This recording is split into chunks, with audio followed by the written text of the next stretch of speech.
want to discuss with you this theory that I've come up with. I call it consumerism, but it's the layer cake of consumerism. So I want to talk to you guys about the layer cake of consumerism. Because when we talk about consumerism, what are we usually talking about? The first layer of consumerism, material possessions. I call that traditional consumerism. But if we're building a cake on top of that, we often get past the traditional consumerism, and then we just turn into consumerists of other types of consumerism. There's pleasure consumerism, gluttony, dopamine spikes from food and sex and drugs and entertainment. Nothing wrong with those things, but when it becomes that pursuit that will complete us, it becomes a problem. The next layer is success consumerism. Okay, the things aren't working for me. You know what? The pleasures aren't working for me anymore. I need more. What do I need more of? Oh, I need more success. Is that why you bought that Bentley? Just kidding. Josh does not own a Bentley. And so the career consumerism, or it can be achievement consumerism, pride consumerism, all goes under success consumerism, right? So what we do is we pursue the things. That didn't make me happy. Oh, you know what will make me happy? More pleasure. More pleasurable pursuits, more sex, more drugs, more alcohol, more entertainment, more food. It's gluttony.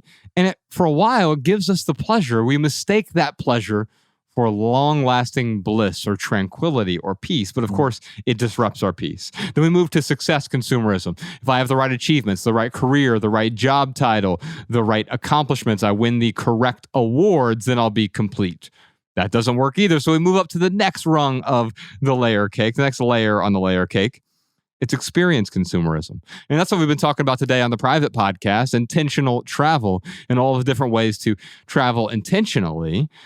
That allows us to experience a place without consuming the place. Because it's easy to, okay, I've shed the success consumerism, I've shed the pleasure consumerism, I've shed the material possessions, traditional consumerism, and now I'm just going to experience the wanderlust of travel. I'm going to consume every place I go to. And that doesn't make us complete either. If we show up incomplete, no place that we travel to will ever complete us. And I think the top layer of this layer cake of consumerism is what I would call spiritual consumerism. Some people might call it religious consumerism or God consumerism. We're trying to make ourselves complete by testing out all of these different religions. There's nothing wrong with the knowledge or the wisdom from these ancient traditions. In fact, that wisdom can be really useful in our lives. But when we think I'm going to complete myself by finding just the right religion, I'm going to shun this one that I was a part of so I can go join this one, it doesn't complete us either. In fact, it often leaves us feeling empty, just like all of these other layers in the layer cake of consumerism. So what is the antidote to this? It's letting go of the pursuit of completeness. Like just thinking about being raised as Jehovah's Witness, they would tell you it's impossible to be complete without, you know, their guidance and their beliefs and their values. And man, yeah, there's something in me that's like, I want to fight what you just said, but it's true. It's like unfortunately, we do look to, these spiritual aspects to complete us. But if we show up completed, man, how much more powerful is that? I saw this meme the other day. It was like, it was a picture. It was commentary on a meme, and someone retweeted it, and the meme said, Satan teaches you to believe in yourself instead of God. And the commentary was, man, I know this is against Satan, but it actually makes him sound kind of cool. Yeah, it's like he's a motivational speaker. Right, yeah. Anyway. What do you have to say, TK, about this consumerist layer cake, the layer cake of consumerism?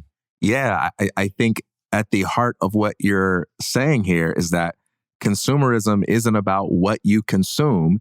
It's about how you go about it. And anything can be the object of addiction if your relationship to it is unhealthy. Religion and spirituality is no exception. One of the things I've always believed is that selling your soul isn't just limited to things like giving up your artistic dreams for the sake of money. You can sell your soul for noble things as well. You can sell your soul by going the other way around.